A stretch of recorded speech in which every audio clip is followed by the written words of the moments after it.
In this section we will be discussing about the down to earth articles. Yesterday only I had discussed all the articles that are given below, so there is nothing here to discuss. Only two articles are given. One is about the paddy showing, which is not an important article. The other is about a coffee prices rising. So India में कौन कौन सी coffee होती है? एक arabica होती है और दूसरी होती है रोबस्टा. तो रोबस्टा को जो है इसे we treat it as less valuable होती है. ये इसकी प्राइस भी कम होती है. अरेबिका जो होती है ये थोड़ा प्राइसी होती है. बट हुआ क्या है कि जो रोबस्टा है इसका प्राइस राइज हो गया अरेबिका के तक. तो हमें इसमें इंपॉर्टेंट बात यही याद रखनी है कि दो तरीके की होती हैं. एक अरेबिका होती है, रोबस्टा होती है. किसकी प्राइस ज़्यादा होती है? अब अरेबिका की प्राइस इसलिए ज़्यादा होती है कि इसमें क्रीम ज़्यादा बनती है, क्रीमी होती है.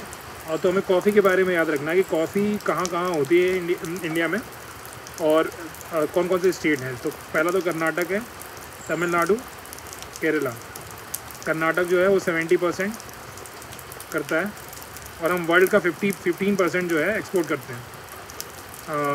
और कॉफ़ी के और जो कंट्रीज़ जो इम्पोर्टेंट हैं वो हो गई वियतनाम है, ब्राज़ील है, इंडोनेशिया है. और ये कॉफ़ी जो होती है शेड टॉलरेंट होता है. मतलब ये शेड, थोड़ा पानी लग गया है सॉरी. ये शेड टॉलरेंट होता है. मतलब क्या होता है कि जैसे कि ये किसी दूसरे पेड़ के शेड में इसे ग्रो किया जाता है.